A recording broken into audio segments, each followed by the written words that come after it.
This is Karthikeyan Krishna Kumar from KK Realty Group. I also do notary public around Concord, Charlotte, Huntersville, Davidson, Kannapolis area. Okay, real estate follows the law of supply and demand. From 1982 through 1990, there weren't many foreclosures, in fact, very few, and during that time, demand was greater than supply. Under Ronald Reagan, as the government spent money on the Strategic Defense Initiative, Star Wars, and implemented the trickle down effect, many people were hired and bought homes. Real estate values doubled under Ronald Reagan and in the first couple of years of George H.W. Bush's presidency. Then came the aerospace recession from 1990 through 1995, during which real estate collapsed. People often say that real estate follows recessions, but notice that from early 2000 through early 2003, during the dot-com bubble, real estate continued to rise. The reason is simple. When demand is greater than supply, real estate goes up. When supply exceeds demand, it falls. When foreclosures stop increasing because banks sell them off, supply tightens and prices strengthen. From 1995 to 1998, real estate rose about 30%. Once foreclosures dried up, we had an 8-year run up, then an 8-year downturn, then another 8-year run up. In the recession starting in 2006, I've estimated that by 2016, the downturn would last an extra year or two compared to the usual 8-year cycle. Typically, we see 8 years up, 8 years down, 8 years up, but here I expect 9 or 10 years down. The reason is historical. In America, roughly every 40 years, we have a major recession lasting about a decade. It happened in the 1890s after several decades of lowering interest rates. Then President McKinley went on the gold standard to justify printing money and inflating real estate. In the 1930s, the Great Depression lasted about 15 years. President Franklin D. Roosevelt started 35 government programs to spend money and stimulate the economy. In 1971, President Nixon took the US off the gold standard to justify printing money and inflating real estate. Printing money also boosted exports, cotton, steel, lumber.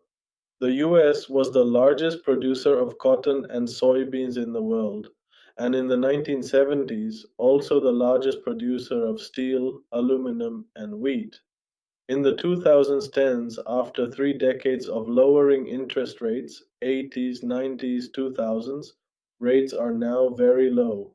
The government can't lower them much further to stimulate the economy as they did in the dot-com bubble and aerospace recession. As in the previous 3 major recessions, when rates were low, they shifted to stimulus packages. Today, they are printing $3.3 billion in cash daily. In the 1970s, it was $20 million a day. Ronald Reagan even complained about that. Now it's 150 times higher, ensuring inflation, which benefits real estate prices. From 1982 through 1990, when real estate rose, we had normal sales, owner to owner, and new construction. The 1980 US Census recorded 222 million people. By 2010, it was 310 million, an average growth of about 2.75 million per year. Since there's about one housing unit for every 2 people, we can absorb about 1.2 million new homes a year. In 2006, sales hit 2.2 million homes a year, far more than sustainable, resulting in overbuilding and falling prices. This same pattern occurred after the 8-year run-up before the aerospace recession. In the dot-com recession, prices still rose due to population growth and strong demand. From 2004 to 2006, overbuilding worsened. When the economy slowed and real estate began to decline, the collapse was severe. Real estate primarily follows the law of supply and demand, not general economic cycles. In March 2012, adjustable rate loans would stop resetting to higher payments, reducing distressed short sales. This would tighten supply, leading to a projected 30% rise in prices from 2012 to 2015. similar to the 1995 to 1998 increase. By around 2015, foreclosures should be sold off, tightening supply further. At that point, demand will greatly outpace supply. I expect a 700% increase in prices between 2016 and 2030. If not exactly that, I still anticipate at least a fourfold jump by 2026. If the economy is strong, it could mirror the 1970s when foreclosures dried up in 1975 and real estate rose eightfold from 1976 to 1987. From 2016 to 2030, I'm forecasting prices will rise about 8 times. The best move is to buy a home before 2016 and hold it. By the end of the decade, you'll be paying less than rent for your own home. That would lock in a low mortgage payment for life. My number one recommendation: before 2016, buy a home with a fixed loan. By the end of the decade, you'll be paying less than rent.